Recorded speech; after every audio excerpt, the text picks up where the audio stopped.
بحنت بانديرا سلينا يوم سليقي سليخا كيبلوا علي عليخا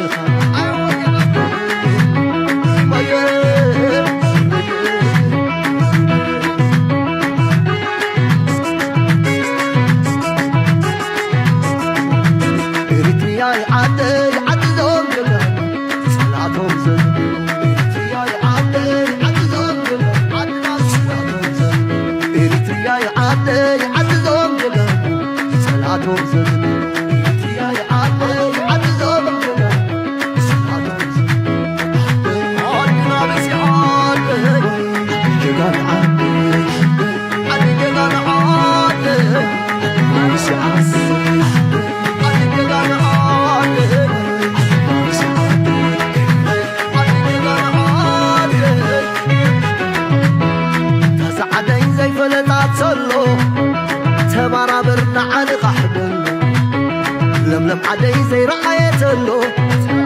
جنا يا حفظان بتفوتو تسوي أمنا حانتي إريترا تغني زنب حانت بالدي سلينا يوم سليقي سليخا كيبلوا عالي يعلق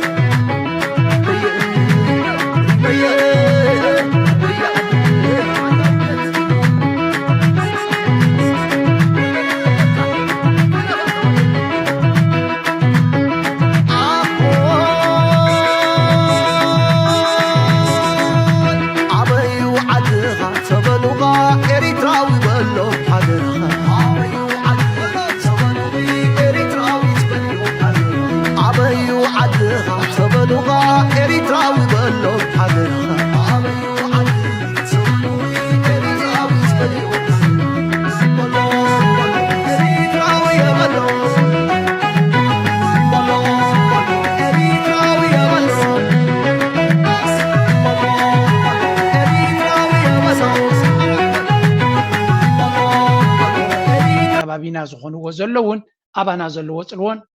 ወላ ምዕራባዊ ሚድያ ኣቴንሽኑ ናብ ዞባናይ ጠዊ ዘላ ብዝዋን እዚ በብዙሕ መንገዲ ድማ let's go on Saudi Arabia versus the UAE,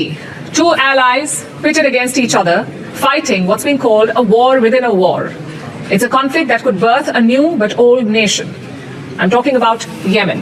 Yesterday we told you about the situation there in Yemen. Saudi Arabia bombed a port in southern Yemen. They said the UAE was shipping weapons to this port, so they bombed it. And why was the UAE shipping weapons? Apparently to arm separatists in the south. Riyadh has now released footage of the operation. It shows an airstrike on the port of Mukalla. Take a look at this. እጂ እንታይ ትብል ዘላ ውግእ ኣብ ርእሲ ኩናት ኣብ ርእሲ ኩናት ያ ትብል ዘላ ታርስናታ እንተሪኹማ ማለት እዚ የመን ካብ ኩናት ዝዕረፈት ሃገር ህዝቢ የመን ኣብቲ ዝኸፈ ደረጃ ናይ ሂማኒታሪያን ዲዛስተር ናይ ሰብኣዊ ቅልውላው ዝዓበየ ሰብኣዊ ቅልውላው ኣብ ዓለም ኣብ የመን እዩ ዘሎ ኣብ ቃዛን ላዕሊ እውን ይብል እዮም በዚ ኮይኑ በቲ ኣብ ከምዚ ዓይነት ኩነታት ዘላ ሃገር ሕጂ ድማ ክልተ ካልኦት ዞባውያን ሓይልታት ቅልጽሞም ዝግትሩሉ ቦታት ኮይኑሎ እዚ ቦታ እዚ ስለዚ we are going to look into this ኢማራት ኣሜሪካ እስራኤል ኢማራትን ስዑድያ እስራኤል ናይ ግድን ኣብ ኩናት ዘሎ ኣብዚ ከባቢ ኢድ ኣለዋ ብኸመይ መንገዲ ክንሪኦ ኢና ኣሜሪካ ብዓብዩ ናይ ክልቲኦም መሻርክቲ እያ ሰው ኣሜሪካ በይ መርገፅናት ኣብዚ ጉዳይ እዚ መጀመርያ እስከ እዚ ኩናት እዚ እንታይ ከም ዝመስል እንታይ እቲ ጌም ፕላን CNN ኣብዚ ቀረባ ዝበልዎ ንስማዕ ካበይ ዝመጽእ ዘሎ ኩነታት እዩ Can you explain what's happening here? Yes, Jim. In many ways, this isn't a surprise to watchers of the Middle East. What's happened over the past 2 decades is that the GCC, the Gulf Cooperation Council, led by Saudi Arabia, but also the UAE and Qatar, have emerged as the powerhouses in the region, as the traditional regional powers have collapsed. First, because of the Arab uprisings that swept through North Africa and the Levant, and second, on the back end of October 7th, the collapse of the Iranian-backed axis in the region. So there's a power void. Saudi Arabia and the UAE very much jockeying to fill that void, to push their influence in the region, and in many cases, Yemen being amongst them, they're at loggerheads.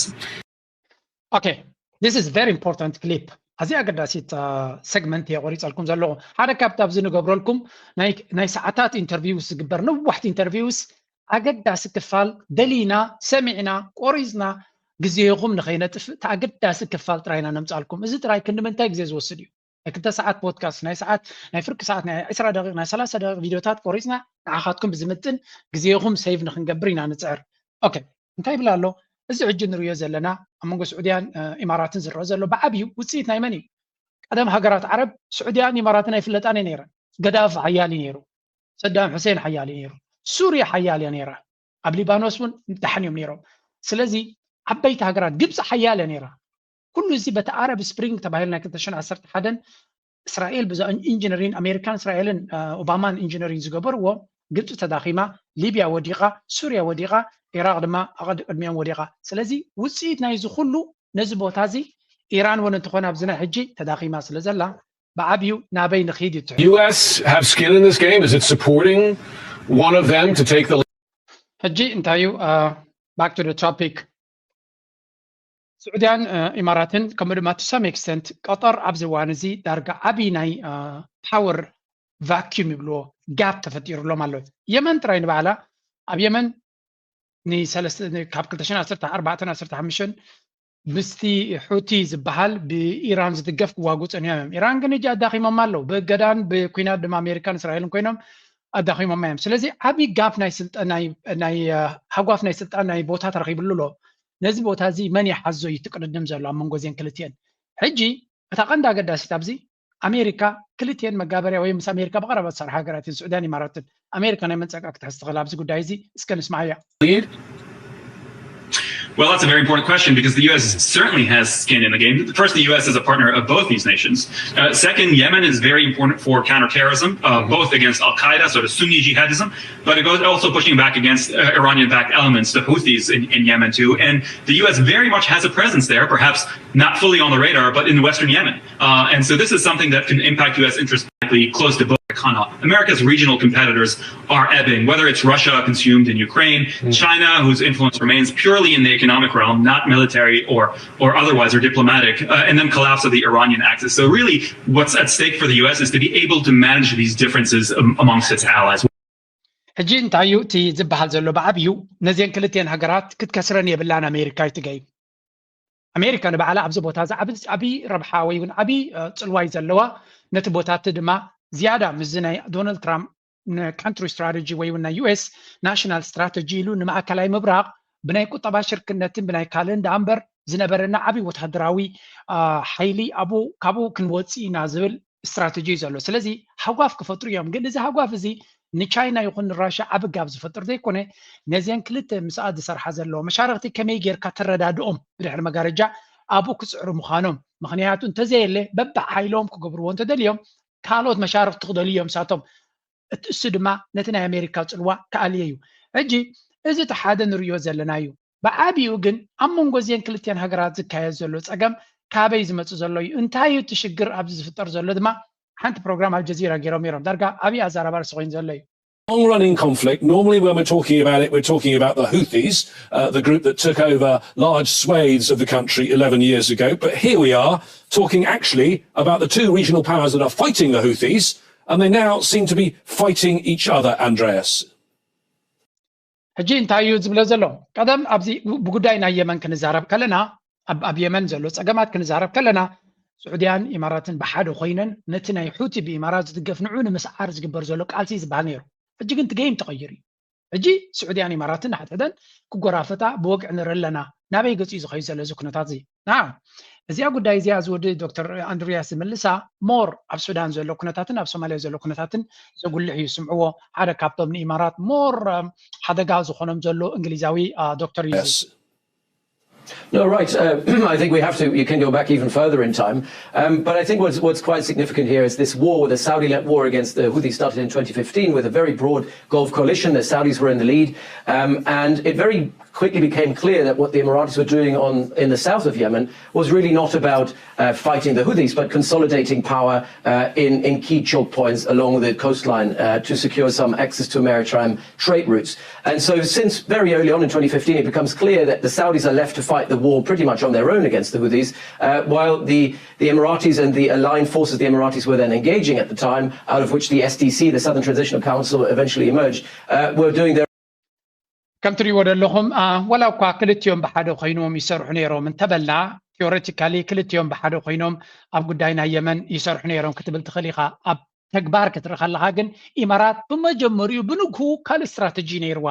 ስዑድያ ምስ ሓበራዊ ናይ ሓደ ዓይነት ሓይሊ ርግኣት ናይ የመን ከውሕዝ ዝኽእል ዝተፈላለዩ ሓይልታት ከምኡ ድማ ንየመን ናብ ኣኽራሪት ናብ ሸዓ ወይ እውን ናይ ኢራን ቅዳሕ ክገብራ ንዝኽእል ሑቲ ሃሪምካ የመን ግን ዝተረጋገጥ ሃገር ክትከውን እያ ናይ ስዑድያ ፅልዋን ድሌትን ነይሩ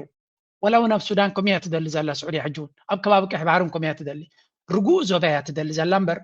ዓብ መሬት ስለ ዘለዋ ናይ ካልኦት መሬት ትጥምት የላ ስዑድ ዓረብ እሱ ትፍለለይ ብግምጣሊ ኢማራት ብንግሁ ስትራቴጂ ናተኻሊ ነይሩ ምክንያቱ ናብ የመን ክትመፅእ ከላ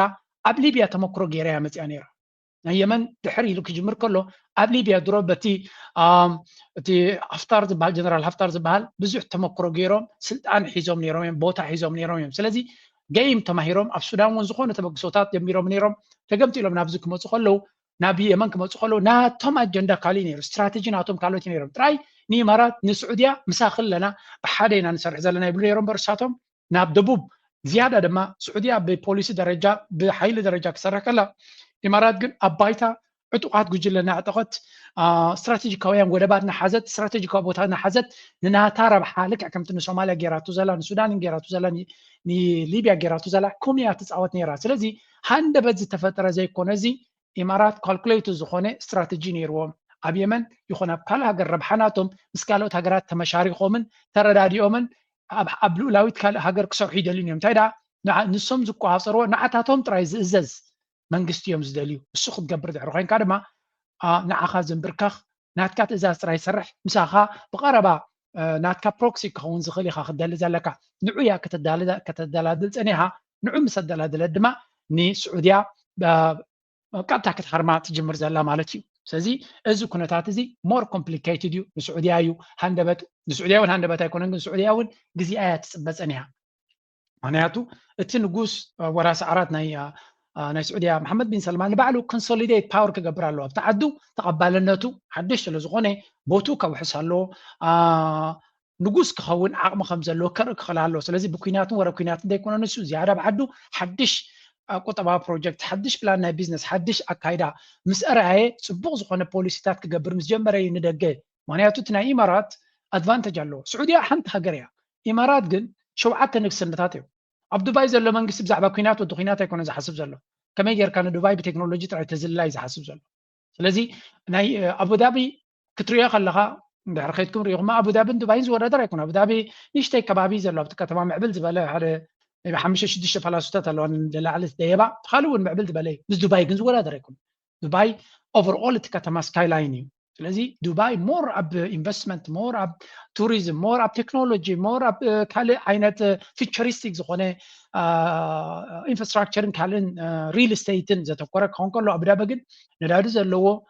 كمل ما اتندارد ناتو ما أب sovereign fund زبلنا يدوب أبدا بيجرو أبركتاتنا أمريكان corporations نا عالمن ورباتنا عالمن invest مقبار ربحنا هاتو كلا علامات يدمج زلوا سلذي في اللي علوا مكلتيهم السعودية كم تنا دبي بوليس قبريهم زفتنا زلوا ናይ አቡዳቢ ፖሊሲ ድማ ፍልይ ዝበለ ናብ ደገ ከይድካ ፅልዋን ምግባትን ክትገብረሉ ትኽእል ሲስተማቲክ ዝኾነ ገይም ከም ሃገር ኣክት እናገበርካ ግን ኮርፖሬሽንስ ነቲ ንስኻት ዘልዩ ኣጀንዳታት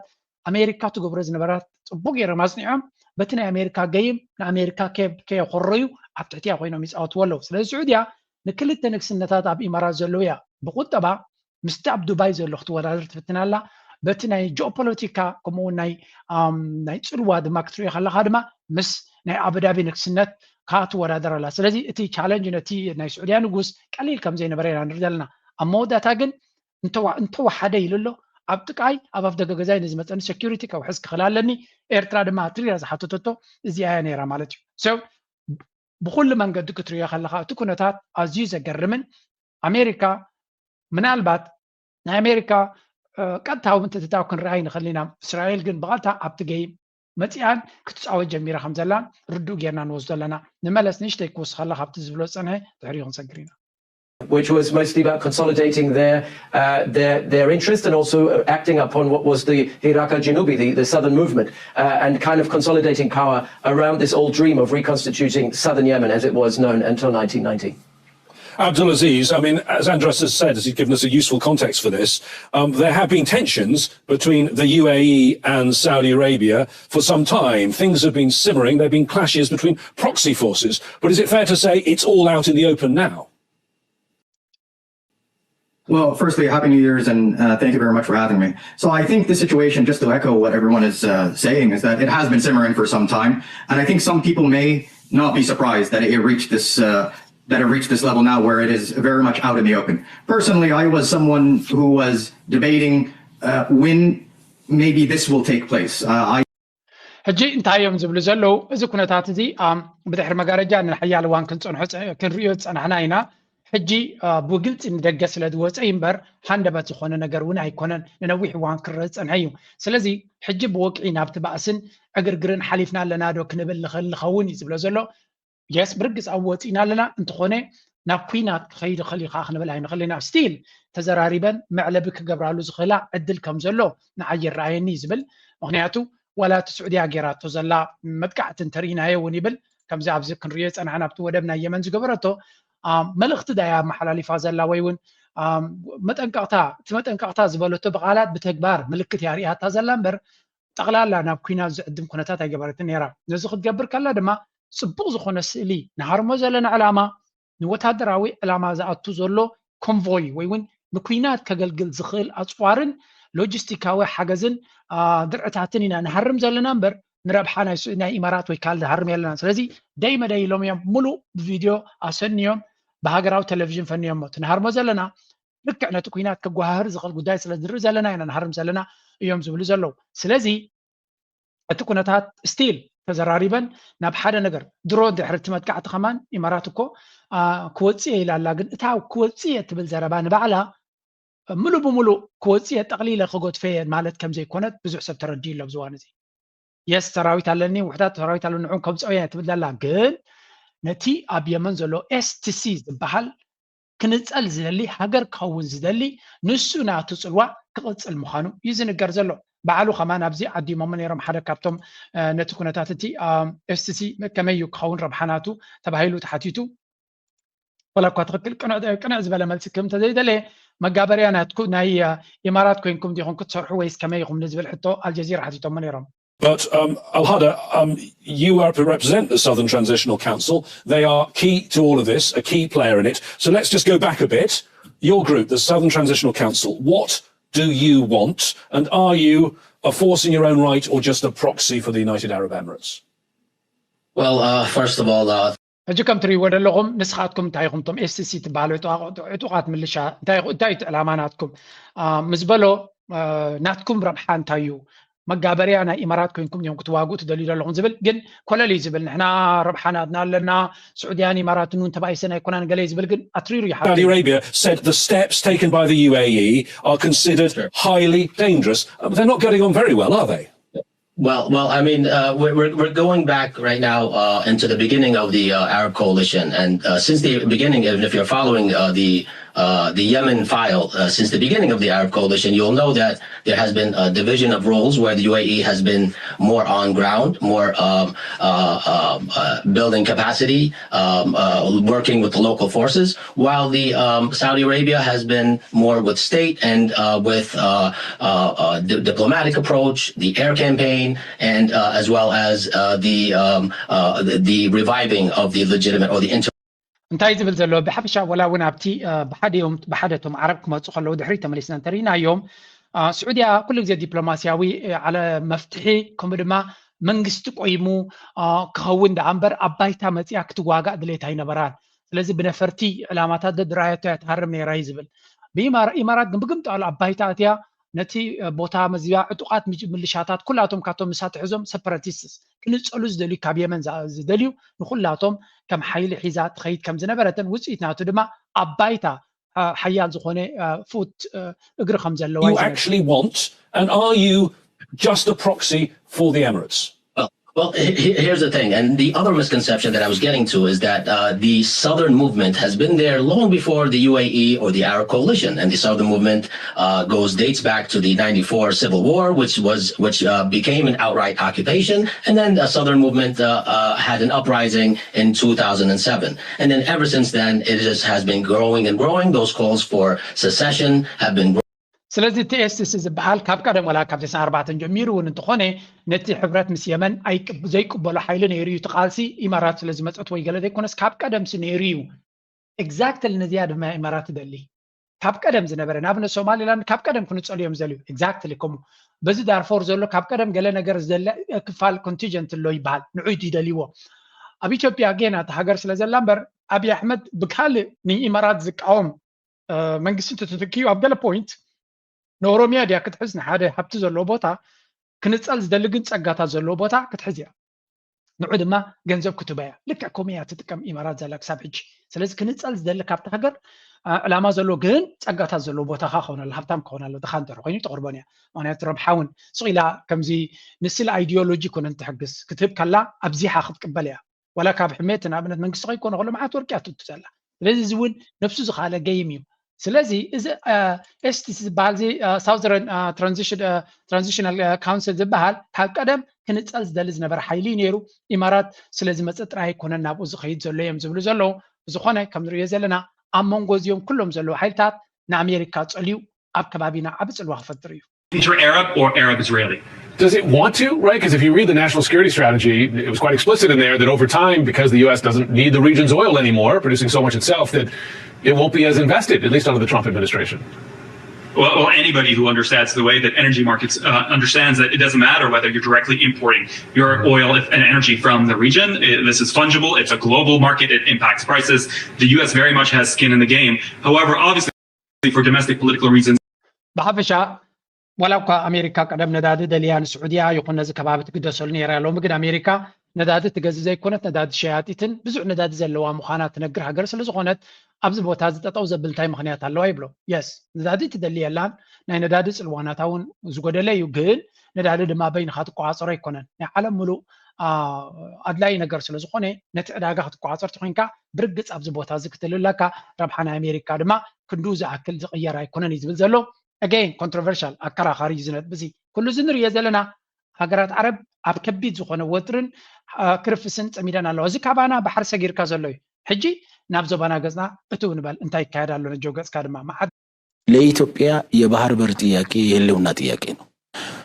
ታሪካዊ ምክንያት አላት መልክዓ ምድራዊ ምክንያት አላት ኢኮኖሚያዊ ምክንያት አላት ህጋዊ ምክንያት አላት የጸጥታ ደህንነትና ሉዓላዊነት ጋር የሚገናኙ ምክንያት አላት በእነዚህ ምክንያቶች የባህር በር ጥያቄ ለኢትዮጵያ ምንድነው ብለን ብንጠይቅ ተራ የወደብ ጥያቄ አይደለም ከዛ በላይ የህልውና ጥያቄ ነው የኢትዮጵያን ትልቅነት የሚወስን አንድ አስተዋጽኦ የሚያበረክት ትልቅ ፋክተር ነው ማለት ነው ሺህ ማይል አልፈው ለብሔራዊ ጥቅሞቻቸው እዚህ ባህር ኃይል የሚገነቡና የጦር ሰፈር የሚገነቡ ሀገራት አደባባይ ላይ የራሳቸውን ኢንተረስት ዲፌንድ ለማድረግ የማያፍሩ ከሆነ እኛ እንዴት ትናንት የራሳችን ባለቤት የሆነውን የባህር በር ባለቤት የመሆን እንዴት ያሳፍረናል በህዝብ ውስጥ ኦኬ ከምዚ ንሪኦ ዘለና this is becoming weird ዝበሃል ካብ ግዜ ናብ ግዜ ድማ ዝተሓላለኽ መግለጽን ኣካይዳን ኢና ንርኢ ዘለና ከም ትሪእዎ ዘለኹም ቀይሕ ባሕሪ ንዓና ናይ ህላዊ ሕቶ እዩ እዮም ዝብሉ ዘለዉ ናይ ህላዊ ሕቶ እንድሕር ኮይኑ ድማ existential ወይ ካ ናይ security ሕቶ እውን እዩ ስለ ዝብሉ ዘለዉ ናይ security ናይ ህላውን ሕቶ ኩሉ ግዜ ንክትዋጋኣሉ ቅቡል ምክንያት ማለት እዩ ስለዚ ቀይሕ ባሕሪ ድማ ብኩሉ መንገዲ እዩ ዝብፅሓና እዮም ዝብሉ ዘለዉ ትክለይ ናቶም ታሪኻዊ ከም ዝኾነ ይብሉ ኣለዉ ባህላዊ ናይ ንግዲ ብዝተፈላለየ መንገዲ ከም ድማ ናብቲ ባሕሪ ቅርብ ኢልና ስለ ዘለና ንዓና ዝምልከት እዩ እቲ ባሕሪ ካብ ርሑቕ ቦታታት መፂኦም እኮ ናብዚ ከባቢና 10 ኪሎ ሜትራት ከይዶም ረብሓናቶም ዝጨፋጨፉ እንተለዉ ንሕና ረብሓናትና ኣብዚ ቦታ እዚ ዘይምባልና ዝኽልክለና ኣይኮነን ካልእ ባሕሪ ንደልዮ ዘለና ንንግዲ ወይ እውን ወደብ ኣይኮንና ንዘሊ ዘለና ንሕና በዓልና ንቋፃሮ ነገር ኢና ንደሊ ዘለና እዮም ዝብሉ ዘለዉ ስለዚ ከምዚ ድማ legal ground ከም ዝብልዎ ዘለዉ ድማ ሕጋዊ ድማ Ethiopia's right to secure access is supported by international norms which is exactly لولاوي أفتى جب حركة ركبة يتخلنا بعالم لخاو حقي سلازي نتيجة لنجارات كت أمازز مفتانيو now إزي زربازي سلمن تايد زرب زلوا إثيوبيا بفلاي إذا زربازيا ببزحات كينياويان بسوماليويان عب سقات فتيرة زل زربازيا ከቀይ ባህር ጋር ያላት ግንኙነት ያላት ትስስር የስትራቴጂካዊ ሆነ የረጅም ጊዜ ጥቅማችንንና ትልማችንን ታሳቢ ያደረገ ነገር እንደሆነ ላሰምርበት እፈልጋለሁ። ክቡር ጠቅላይ ሚኒስትሩን ጨምሮ ያላሰለሰ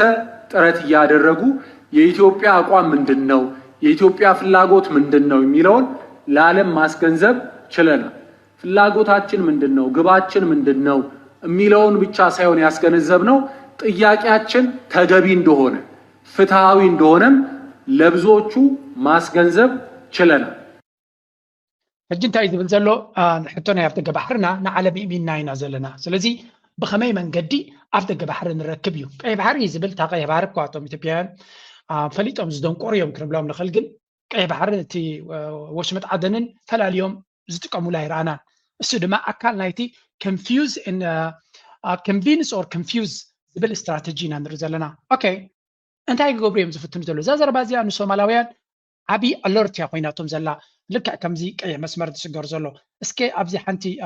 ሪፖርት ብቢቢሲ ዝተዋሃበት ነይራ ናይ ሶማላውያን ሪኣክት ድማ ከርየኩም እዚ ሕዝቢ ካልአይት ትስራዕ ኢትዮጵያ ብዘይካ ምስ ዩጋንዳ ምስ ኩለን ሃገራት ቀርና ኣፍሪቃ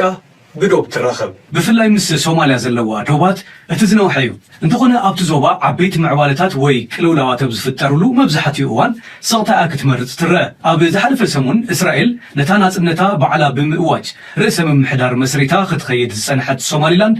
ከም ናፃን ልኡላዊትን ሃገር ኣፍልጦ ምስ ሃበት ሰቕታ ኣዲስ ኣበባ ኣቓልቦ ስሒቡሎ ኤርትራ ጅቡቲ ግብፅን ዝርከበን ብዙሓት ሃገራትን ውድባትን ዓለም ነቲ ብቀዳማይ ሚኒስትር እስራኤል ቤንጃሚን ነታንያሁ ዝተወሰደ ስጉምቲ ዘለዎን ተቃውሞታት ይገልጻ ኣለዋ ሃገራት ቡልቅ ይኹን ብእኩብ ብዛዕባ እቲ ጉዳይ መርገፅታተን ኣብ ዘፍልጣሉ ዘለዋ እዋን ኣዲስ ኣበባ ግን ሰቕታ መሪፃ ትርከብ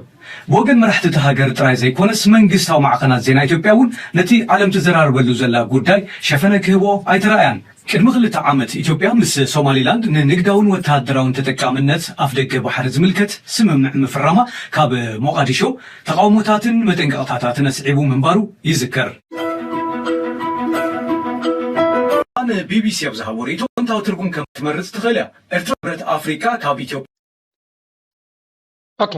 እውን ይፍለጥ ኣብይ ቀልጢፉ ኣሰር እስራኤልን ተስዒቡ ሕብረት ኣፍሪካ ካብ ኢትዮጵያ ናብ ግብፂ ወይ ደቡብ ኣፍሪካ ክገዕዝ ጠለባት ክቐርብ ይኽእል ይብል እቲ ኤርትራዊ ዲፕሎማስኛ ነበር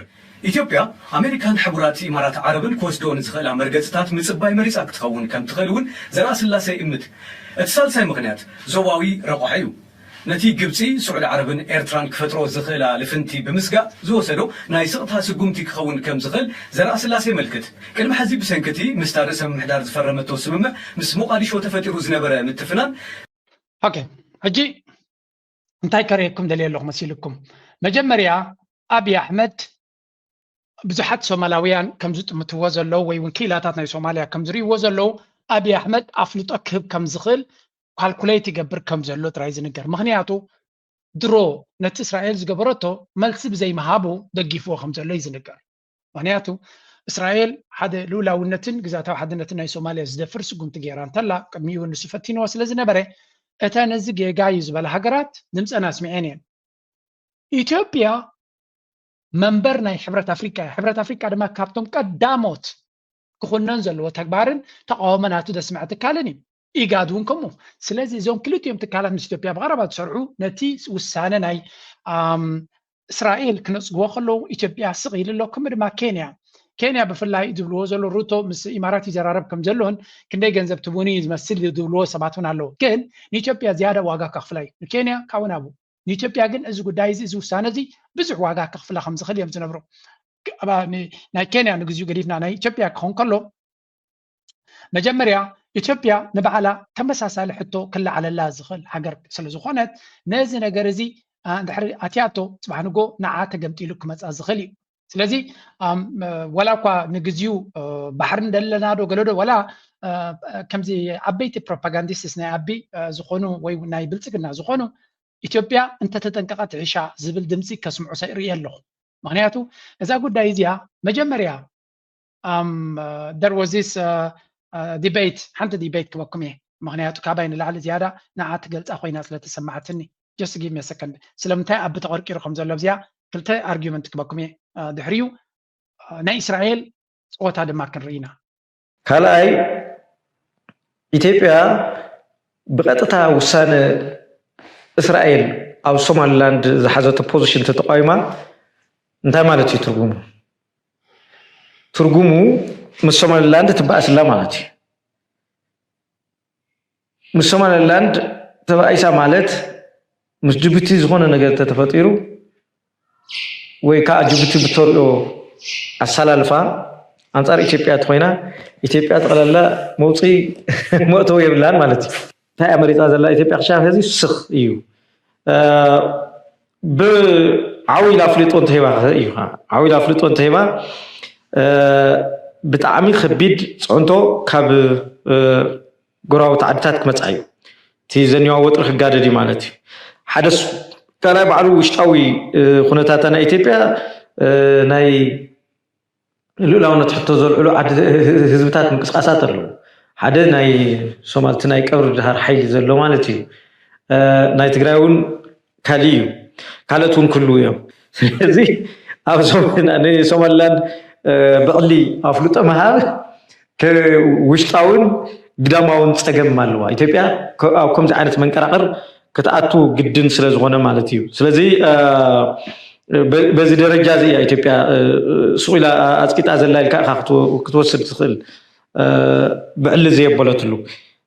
ናበይ ተዘንብል ተይልካኒ እቲ ሱኻ ናበይ ይወስድ ተይልካኒ ግን ናፍልጦ እዩ ዘዘንብል ተቃውሞስ ቀሊል ይኽእል ነይራ ማለተይ ናብ ሱቕ መማላ ናብ ፍልጦ መሃብ እዩ ዝወስድ በቶም ዝበልኩኻ ምክንያት ግን እንታይ መሪፃ ኣላውዚ ብኡ እንተቐፂላ ማለት እዩ ሱቕ እንተይላ ክመፃ ዝኽእል ዝነበረ ብቐጥታ ተፃውኦ ካበይ ካብ ሶማል ብቐጥታ ተፃውኦ ማለት እዩ ካብ ሶማል ዝመፃ ተፃውኦ ንኢትዮጵያ ከቢድ ክኾን እዩ ምክንያቱ ሶማላውያን ኣብ ኢትዮጵያ ኣለዉ ፍርዲኻ እንደለኻት ሶማል ክልል ሶማል ዝበሃል ማለት እዩ ሶ ብኣንፈት ምብራቅ ቦቱ ዳይሬክሽን ሱ ኢትዮጵያ ብጣዕሚ ተቃላዒት እያ ንፀጥታ ንክስታይ ውሕስና ብጣዕሚ ተቃላዓይነታ ዝዓበየ እዩ ስለዚ ሱኽ ስለ ዝበለት እንታይ ክትብላ ትኽእል ሶማል ሱኽ ክትብል የብልክን ድጋፍ ክኽተ ኤግዛክትሊ ከም ትሪእዎ ዘለኹም ብዙሓት ሶማላውያን ይፅሕፉ ኣለዉ ንሳቶም ድማ እንታይ እዮም ዝብሉ ዘለዉ እዚ ኢትዮጵያ ተኸተሎ ደላ መንገዲ ንኢትዮጵያ ዝለዓለ ሓደጋ እዩ ምክንያቱ ሕብረት ኣፍሪካ መትከላት ናቱ እዩ ኣብ መደበር ናይ ሕብረት ኣፍሪካ ዝኾነት ናይ ሕብረት ኣፍሪካ ቻርተር ናይ ዩናይትድ ኔሽንስ ቻርተር ንክፈርስ ትድግፍ እንድሕር ኮይና ስለምንታይ ምክንያት እዩ እቲ ሕብረት ኣፍሪካ ው ዝኸውን ኣብ ልዕሊኡ ድማ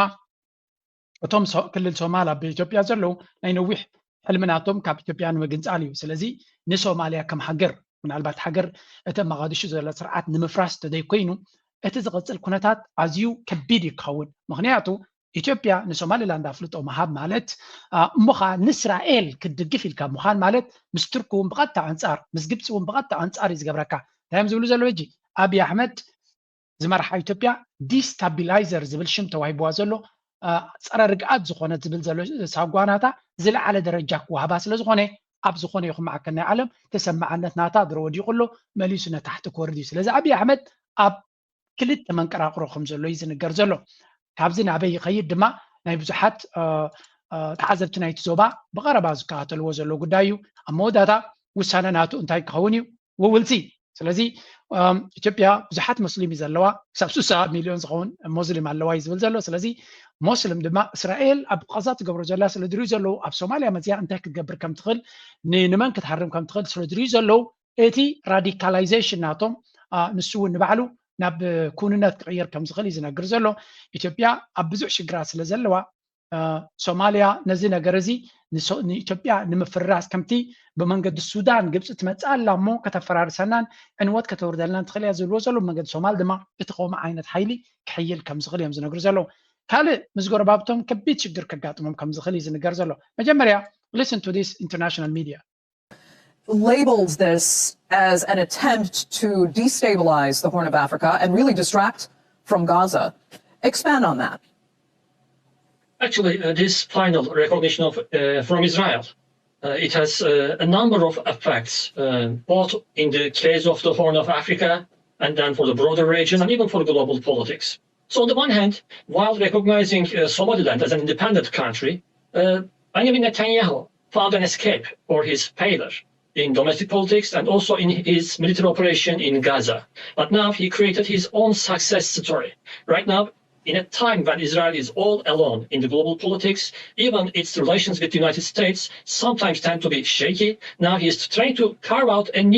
totally new ally from scratch. So from the Turkish perspective,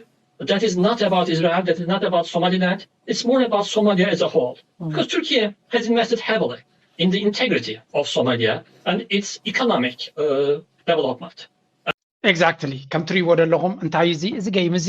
ብፍላይ ሚድያ ናይ ቱርኪ ከምኡ ድማ ምስ ቀጠር ዝተሓሓዝ አልጀዚራ ካልኦት ሚድያታት አግሬሲቭሊ ነዚ ዞባና ካቨሬጅ ክብዎ ጀሚሮም ኣለው እዚ ድማ ፅቡቅ እዩ ኤርትራ ኣብዚ ጉዳይ እዚ ፅቡቅ ሽም ክትረክብ እያ ወይ እውን እቲ ብሕማቅ ትጥቀሶ ዝነበረት ክእለ እዩ ስለዚ ንኤርትራ ኣተኩሮ ናይ ሚድያ ኣብዚ ሕጂ ዘለናዮ መድረክ ንቀርኒ አፍሪካ ክመፅእ ከሎ ንፅቡቅ እዩ እንታይ ዝብል ዘሎ እዚ እስራኤል ትገብሮ ዘላ ብዙ ዕላማታት እዩ ነትንያሁ ናብዚ ቦታ ዝመፅእ ዘሎ መጀመርያ ንዓለምና ዲስትራክት ካብቲ ንሱ ኣብ ቀዛ ዝገብሮ ዘሎ ብዙሕ ተሓታትነትን ብዙሕ ሕቶታት ዘልዕል ዘሎ ነቲ ዶናልድ ትራምፕ ዝገበሮ ናይ ሰላም ምቁራፅ ናይ ተኽስን ገለመለን ዝበሎ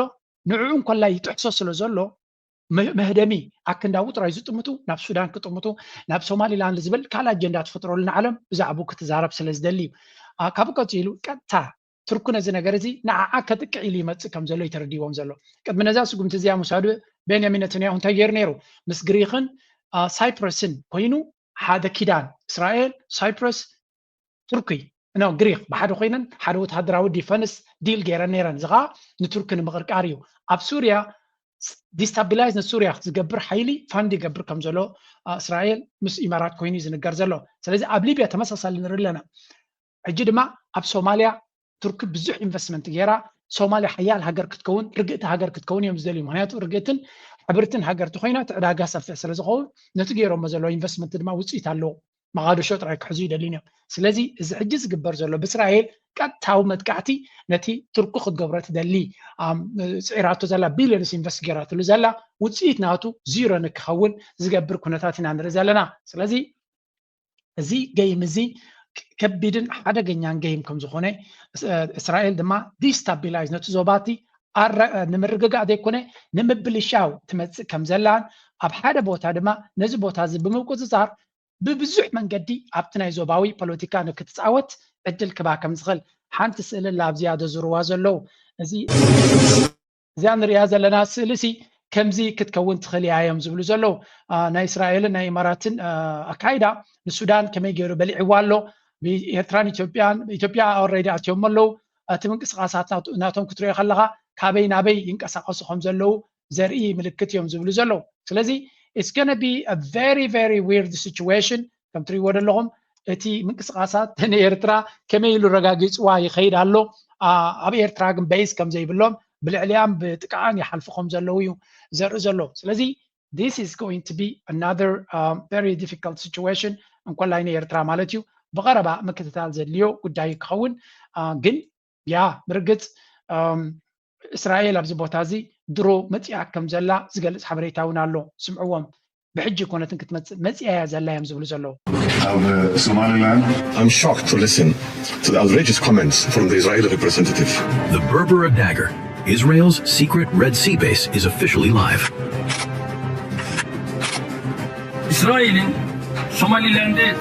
You've heard the headlines. Israel has officially recognized Somaliland as a sovereign nation, the first UN member state to ever do so.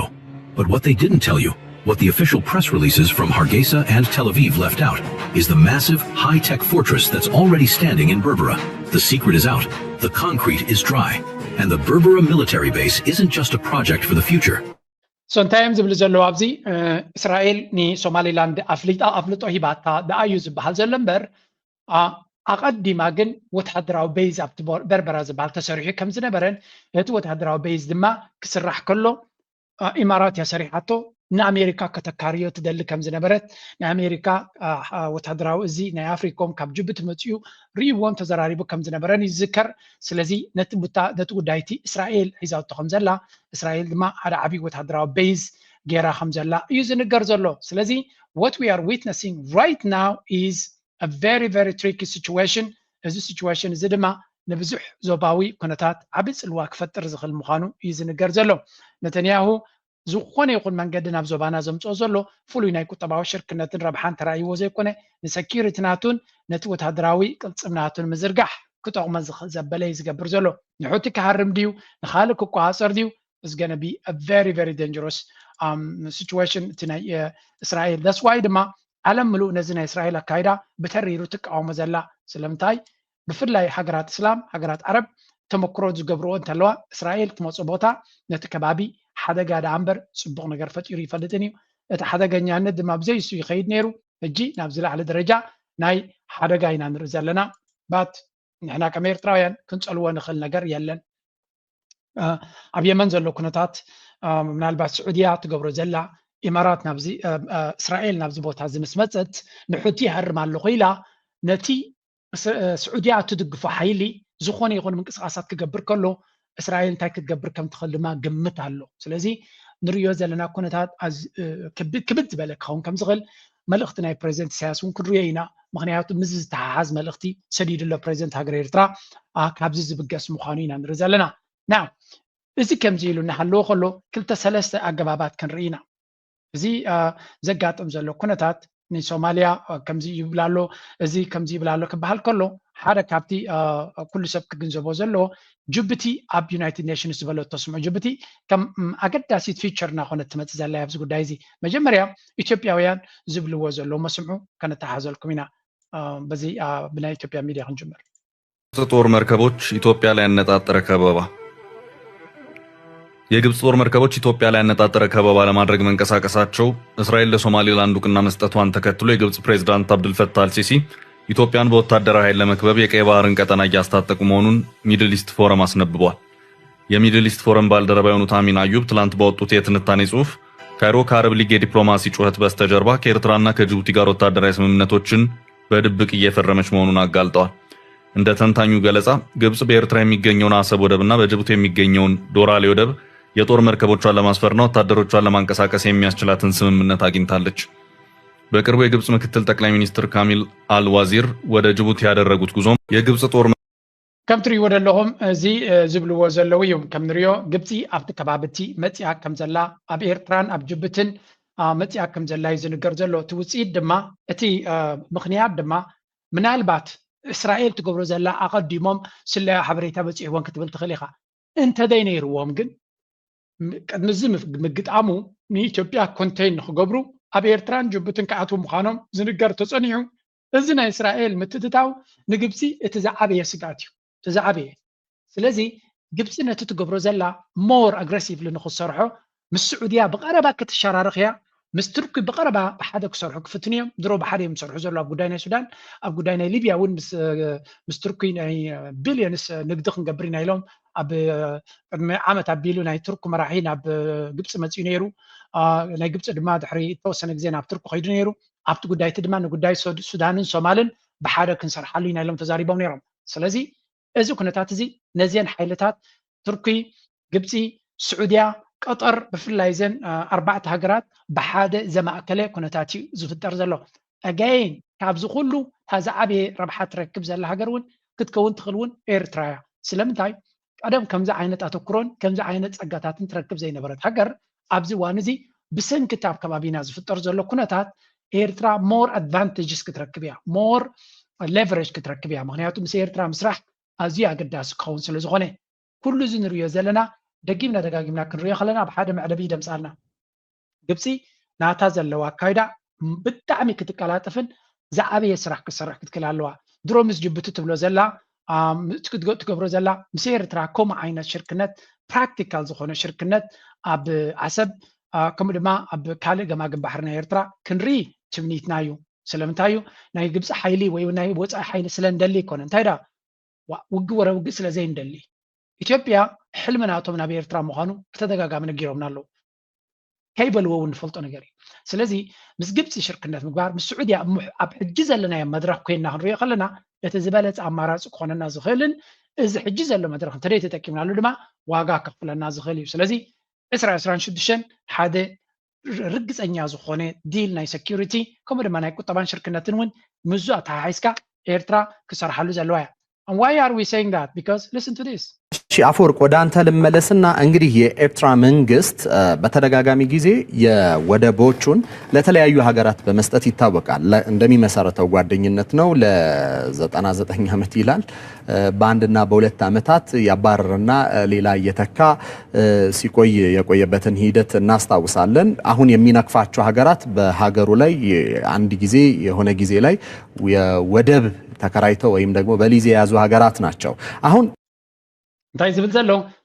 ኩሉ ግዜ ተዘረባናቶም ኤርትራ እንተዘይትዮም ቀመም ስለዘይብሉ ራእይ ስለዘይብሉ ዝግደሰሉ ስለዘየለ ኤርትራ ኣብ ዘይምልከታ ቦታታት ኣብ ዝኾነ ይኹን ከምዚ መረቕ ናይ ደርሆ መረቕ ጅዳድ ንብሎ ነርና ከምኡ ዓይነት ኣብ ፀብሒት እትዎም መደፀብቆ ከምኡ ኢትዮ ኤርትራ ናታቶም ሕጂ ኤርትራ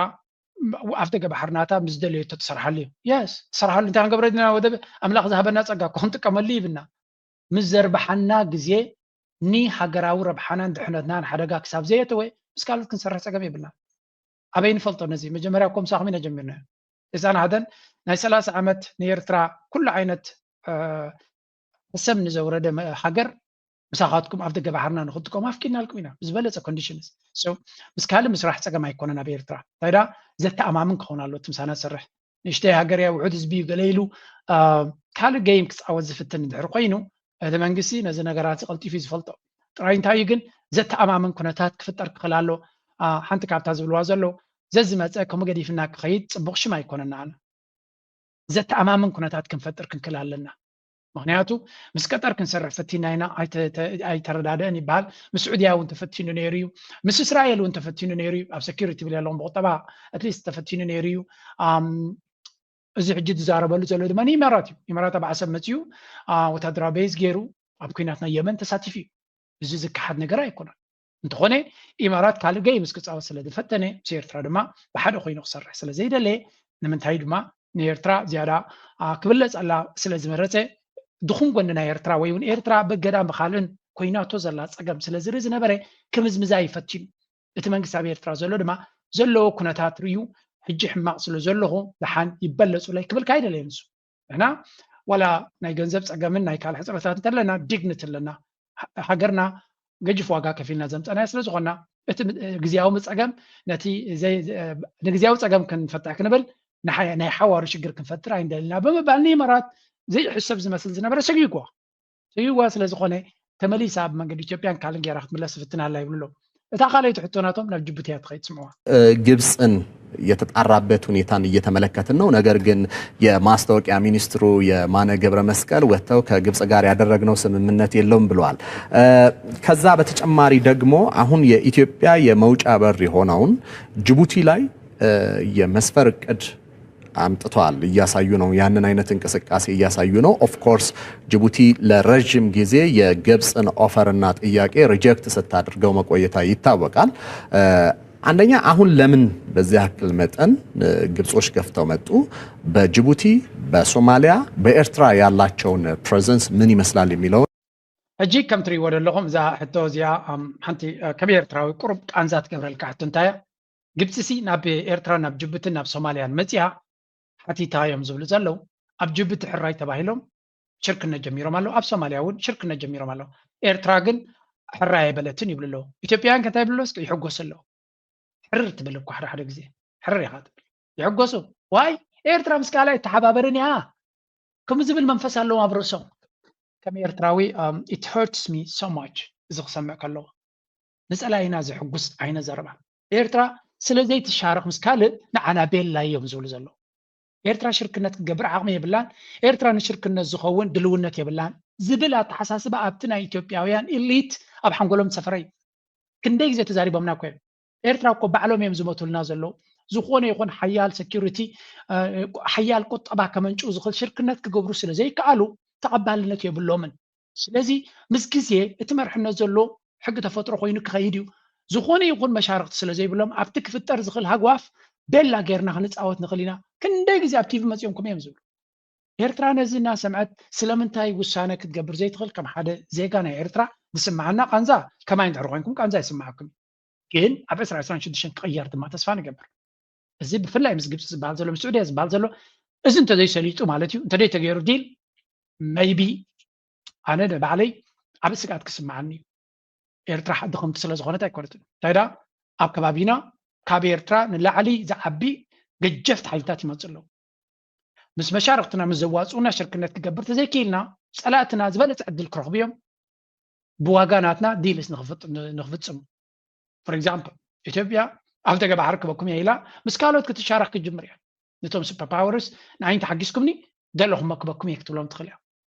ኣይትብልኒ ኣብይ ኣሕመድ ኣይብልኒ ኢሉ ዝማጎተኒ ሰብ የለን ስለዚ ኢትዮጵያ መመሊሱ ተወሳኺ ሓገዝ ክረክብ እዩ ብዋጋና ማለት እዩ ንሕና ዲል እንተጌርና ግን ኤርትራ ዝወድኦቶ ጉዳይ ንዓብ ዘርብሕ መንገዲ ዝገበረቶ ንዓታቶም መላገፂ ክኸውን ኣይክእልኒ ወይ እውን ብዋጋና ዲልስ ክግበር ዋላ እውን ጅቡቲ እኮ ጅቡቲ ካባና ላዕሊ ለቨሬጅ ስለ ዘለዋ ድያ ዝኽእሉ ኢንቨስትመንት ትረክብ ዘላ ካብ ግብፂ ይኹን ካብ ካልእ ግብፂ እኮ ዝያዳ ኤርትራ ተድልያ ምክንያቱ ግብፂ ኣብ ጅቡቲ ኣትያ ዘለዋ ፅልዋ ንእሽተይ እዩ ምስቶም ብዙሓት ኣብኡ ዘለዋ ክትሻረኽ ምስ ኤርትራ ግን ዝለዓለ ፀብለልትነት 1000 ኪሎ ሜትር ናይ ቀይ ባሕሪ ካብ ባቤል መንደብ ክሳብ ላዕሊ ክህልዋ እዩ ብካልእ ድማ ምስ ሱዳን ዶብ ዘለዎ ሃገር ምስ ኢትዮጵያ ዝሰፍሐ ዶብ ዘለዎ ሃገር ኣብ ኢትዮጵያ ክትፃወቶ ትደሊ እንተለዋ ኮይኑ ንኣቢ ፀቕጢ ክትገብረሉ ትደሊ እንተኮይና ጅቡቲ ንእሽተይ ነገር እዩ ዝኸፍተሎም የስ ንእሽተይ ግን ኣገዳሲ እዩ 900ዊት ንግዲ ናይ ኢትዮጵያ ብኡ ስለ ዝኾነ ግን ብኤርትራ ምምፃእ ድማ ተዛዓበየ ፅልዋ ክህቦም ዝኽእል እዩ ስለዚ ኤርትራ ግብፂ ንህላውዮም ዘድልዮም ስግኣት ስለ ዘለዎም ሳና ክሰርሑ ክደልዩ ከለዉ ዋይ ናት ዊ ኣር ሬዲ ነዚ ኩነታት ካፒታላይዝ ክንገብሮም ኤርትራ ነዚያ ብፍላይ ምስ ግብፅን ስዑድያን ዘሎ ኩነታት ዲል እንተደይ ጌራቶ for me it's going to be very difficult ብኻልእ ዘራርባ መንእሰይና ኣብ ግንባር ኮይኑ ናይ ኢትዮጵያ ፀፀጊበ ንዝመፀ ክንከላኸል እሳ ጥራይ እታ ምርጫና ካልእ ምርጫ የብልካ መንእሰይ ኤርትራ ካልእ ምርጫ የብልካ እንድሕሪ ምስ ስዑድያ ይኹን ምስ ግብፂ ይኹን ምስ ካልኦት ዲል ተገይሩ እዛ ሕጂ ዘላታ ኩሉ እዚ መንእሰይ ኣብ ግንባር ኮፍ ኢሉ ክነብር next 30 years and that is not a good thing ሓነ ኤርትራውያን ፅቡቅ ነገር ኣይኮነን መንእሰያትና ውሑዳት ፅቡቅ ዝተኸፈሉ ፅቡቅ መያ ዘለዎም ወታደራት ክልውና ዳ እምበር ዘዝተወልደ መንእሰይ ንግንባርና ኸደ ሂወት ዘይብላ ሃገር ክትከውን እሞ ካብኻ ዘዝሃደመ ንደገ ኣብ ፍቆዱ ፍዛሕዛሕ ክብል ኣይንደልና ስለዚ ኣነ ነዚኣቶም ክዛረቡ ከሎ ብግምጣሉ እየ ዘንብቦ እቲ ሶም ደልይዎ ደይኮነስ ብግምጣሉ ስለዚ ኣይ ሆፕ መንግስቲ ኤርትራ ነዚያ ኩነታት እዚያ መፍተዚኦም አይገብረናን ይብላነ መፍተዚኦም አይገብረ በኋላ ሁሉ ነገር ሰከነና የጨሰው አቧራም እየሰከነ የደፈረሰው ውሃም እየጠራ መረጋጋት ውስጥ ደግሞ ሲመጣ ደግሞ ኢትዮጵያ በተፈጥሮ ሀብቴ መጠቀም የምትለው ነገር ወደ ፊት ለፊት መጣ በተፈጥሮ ሀብቴ ተጠቅሜ መልማት ሉዓላዊ መብት አለኝ የሚለው ነገር ተገፍቶ ተሄደበት ዴን የኢትዮጵያ የባህር በር ጥያቄና የኢትዮጵያ የህዳሴ ግድብ መጠናቀቅ በራሱ የፈጠረው አዲስ የጂኦፖለቲካል ፖዚሽን አለ ከግብጽ አንግል ካየነው ግብጽ የግብጽ መንግስት ወይም ደግሞ የግብጽ እንደ ሀገር የጡንቻ መፈርጠም አመላካች ወይ ማሳያ አድርጋ የምታቀርበው ሁለት ነገር አንደኛው የግብጽ መንግስት በቀይ ባህር ላይ ያለው ሙሉ ለሙሉ የበላይነት ወይም ደግሞ በሱና በሱ ጥቅም አስጠባቂዎች ወይም በሱ ልፍኛ አስከልካዮች ቁጥጥር ስር ያለው የባህሩ ክፍል በዛ ላይ ያለውን የበላይነት ማስጠበቅ ይፈልጋል ሁለተኛው ደግሞ በናይል ወንዝ ላይ ሕጂ እንታይ እዩ ዝበሃል ዘሎ ኣብዚ እዚ ጉዳይ እዚ ሲሪየስሊ ንሳቶም ከም ሓደ ዓብይ ዝዓበየ ኣጀንዳ ናቶም ገይሮም እዮም ዝዋስኡሉ ዝዛረብሉ ዘለው እንታይ እዮም ዝብሉ ዘለው ተመሊስና እንተሪእናዮም ግብፂ ረብሓናታ ፅቡቅ ጌራ ስለትፈልጥ ኣብ ቀይሕ ባሕሪ ዶሚኒያንት ክትከውን እያ ትደሊ ዘላ ዶሚኔት ክገብሮ ንቀይሕ ባሕሪ እያ ትደሊ which is obvious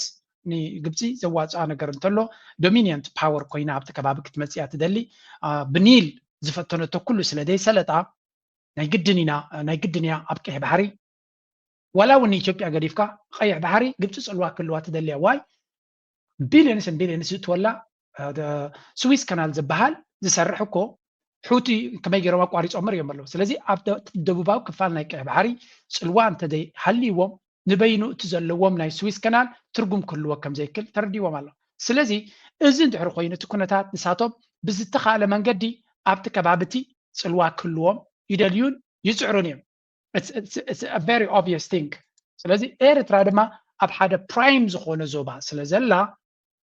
ኤርትራ ከይሓስካ ኣብ ቀይ ባሕሪ ጽልዋ ንክልወካ ከቢድ እዩ look at this so ትሰም ዛረብዎ ጽዕኑ እዚኣ ቻርት እዚኣ ናይ ኒል ጉዳይ ትሪእዎ ኣለኹም and then the red sea ብክልቲኡ ኢትዮጵያ ኣብ ክልቲኡ ቻሌንጅ ክንገብሮ ኢና እንደለና ትገይምናትና እዮም ዝብሉ ዘለዉ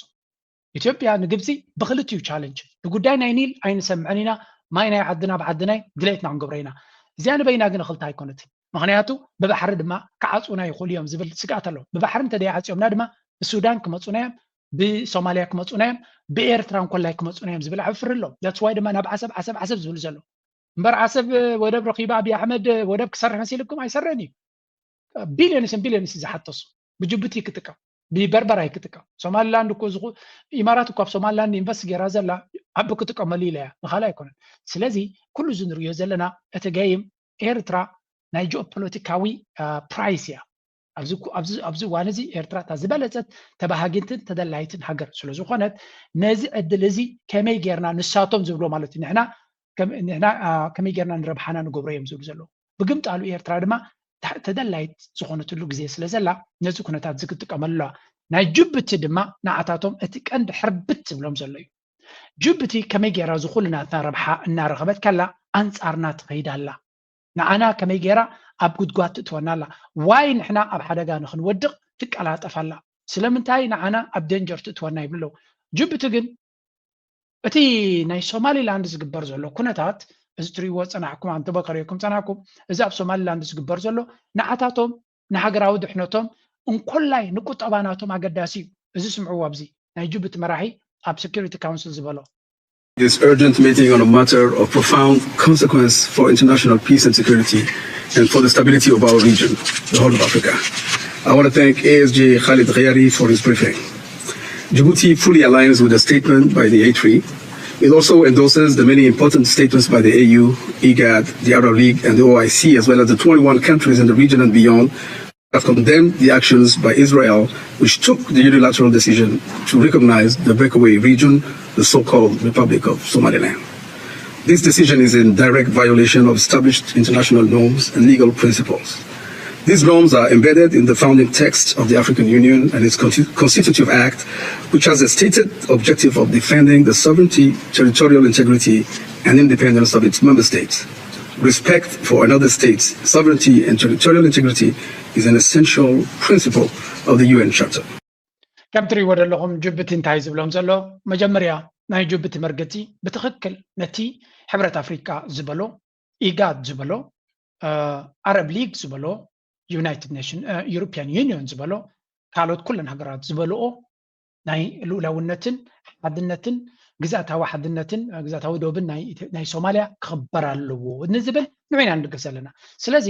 ኣብ ጎኒ ሶማልያ ምዃን ማለት ንዓለም ለኻዊ ሕጊ ምድጋፍ ስለ ዝኾነ ንሃገራት ኣብ ዝበለፀ ፖዚሽን እጂ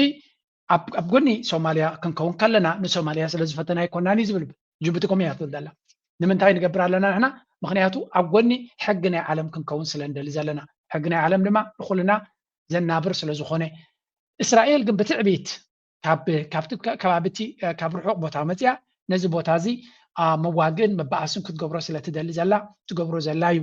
ስለዚ ኣብ ጎኒ እስራኤል ደው ዘብል ምክንያት የብልናን እስራኤል ንሶማሊላንድን ኣብ ሶማሊላንድ ትገብሮ ዘላ ድማ ንዞባና ዝለዓለ ሓደጋ እዩ ዝብል ዘሎ ስለዚ ሃገረ ጅቡቲ ንጹር ዝኾነ መርገፂ ሒዛ ገለ ካብተን ብዝቐልጠፈ ሓያል ተቃውሞ ገለገለ ኢትዮጵያውያን እንታይ ክብሉ ሰሚዐ ኣለኹ ክገርመኩም እዛ ጅቡቲ ትበሃል ሃገር ሲ ብክልተ መንገዲ ትሃርመና ኣላ ኢሎም ጅቡቲ ትበሃል ሃገር ንኢትዮጵያ ኣብዚ እዋን እዚ ብክልተ መንገዲ ትሃርመና ኣላ ኢሎም ብኸመይ እስከ ኢሎም ብመራሒ ናይ ጅቡቲ ናይ ኢጋድ ፕሬዚደንት ስለ ዘሎ ብኢጋድ ገይሩ ክሃርመና ጀሚሩ ኣሎ ካልኣይ ድማ ሚኒስትሪ ጉዳያት ወፃኢ ናይ ጅቡቲ ዝነበረ ሕጂ ሰክረታሪ ጀነራል ናይ ኣፍሪካን ዩኒዮን ስለ ዘሎ ድማ ናይ ኣፍሪካን ዩኒዮን ድማ ዌፐናይዝ ገይሩ ንረብሓ ናይ ጅቡቲ ኣቐዲሙ ንኢትዮጵያ ብክልተ መንገዲ ጅቡቲ ክትሓስየና ንርኢ ኣለና ክብሉ ተሰሚዖም ኣሎ ስለዚ እዚ ጉዳይ እዚ ምናልባት ከምቲ ንሳቶም ዝብልዎ ዝነበሩ ዘይኮነ ካብቲ ንሳቶም ዝደልይዎ ወፃኢ ይኸይድ ከም ዘሎ ዘርኢ ምልክት ንርኢ ኣለና and at the end of the day ኤርትራ ኣብዚ ጉዳይ እዚ ولا قا إسرائيل أو ما يتمسوا أي تخيدوا نابز تمسوا أنت داي بلد بسقط هاجن زل على الربحة تركب زل هاجر كوينا وتي على لابسي بسقطها بزح نجر نابتن كي زللت بسقطها زل على الربحة زل خبت هاجر كوينا توتي على سلامتاي انت لنا دما إرترا نيش ستيتمنت توتيا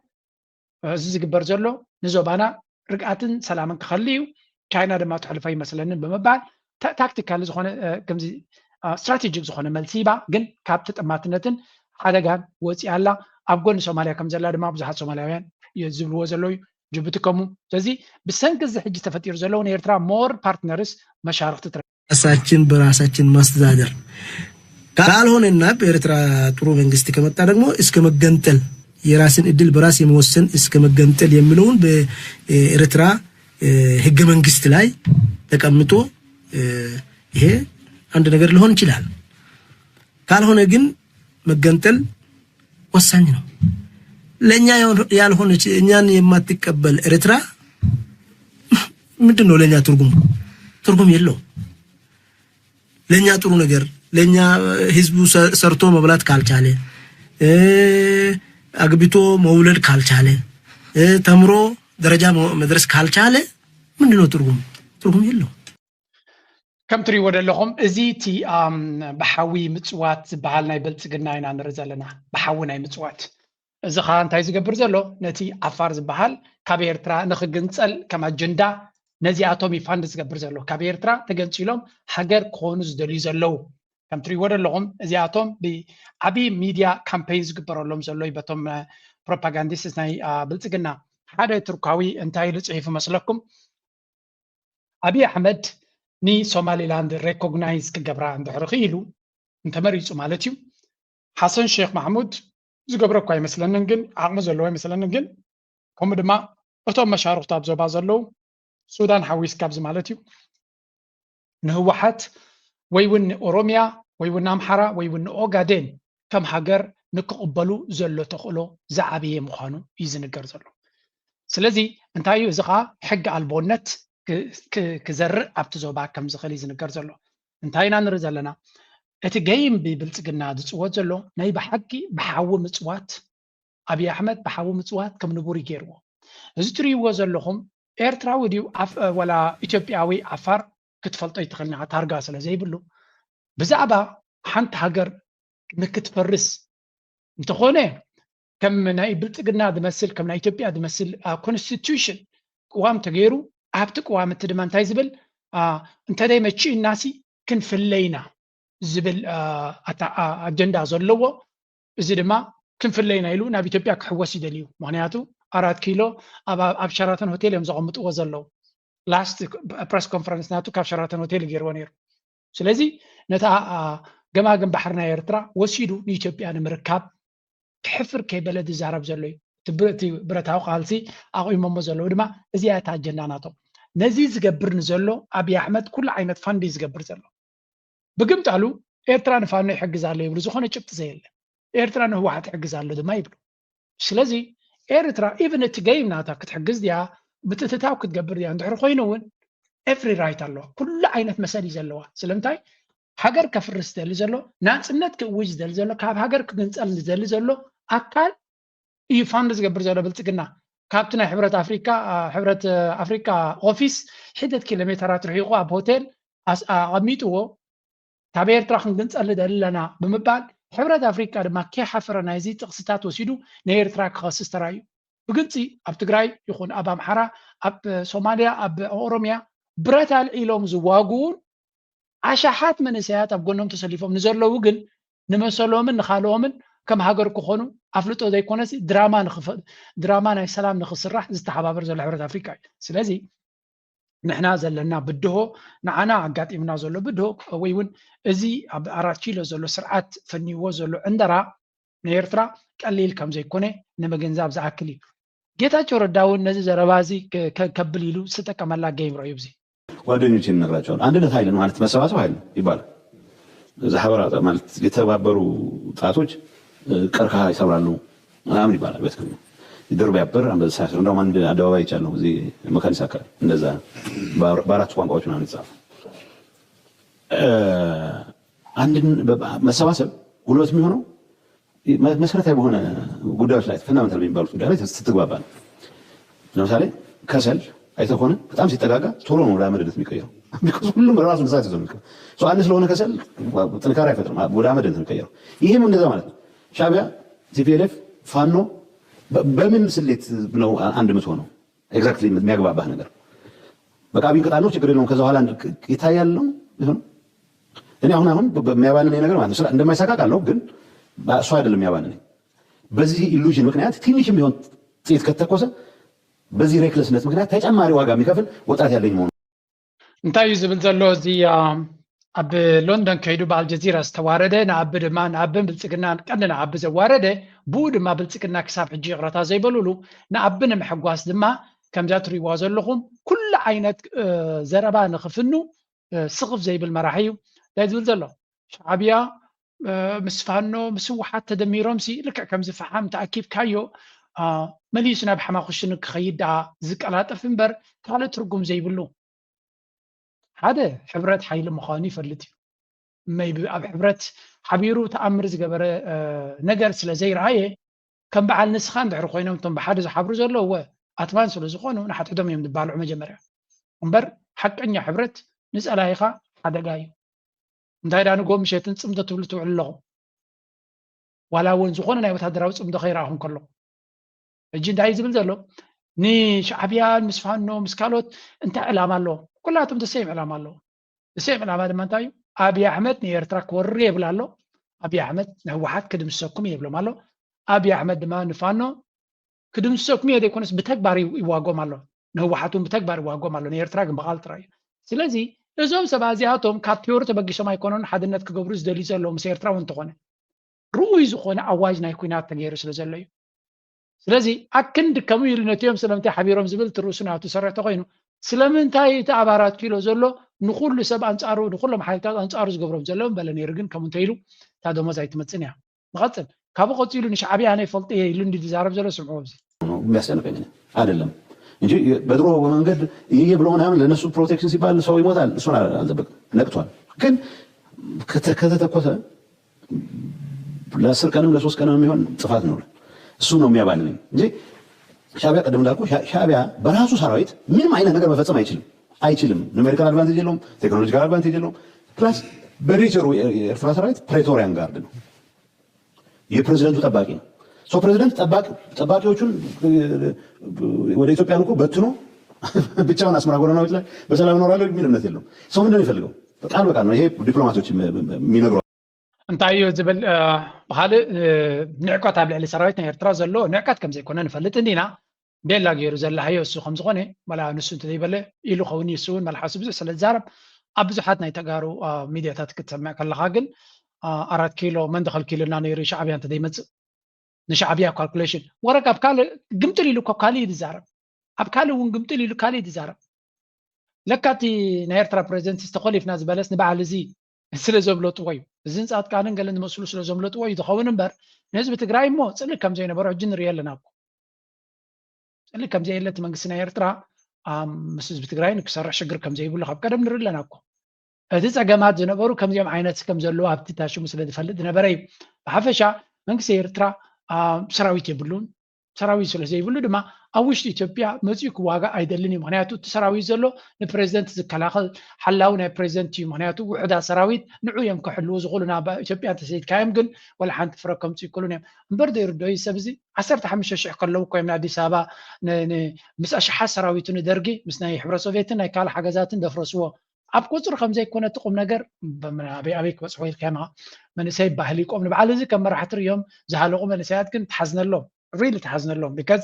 at the end of the day እዚኣቶም ልክዕ ከምዚ ሰኽራምን ቁማረንጅን ክልተ ነገራት ማለት እዩ ሓደ ሰኽራም ከምኡ ድማ ቁማር ዝፃወት ኮይኑ ክልተ ሞት እዩ ዝመውት ብክልቲኡ እንተበሊዑ ገንዘብ ተበሊዑ ክሰክር ከጥፎ እዩ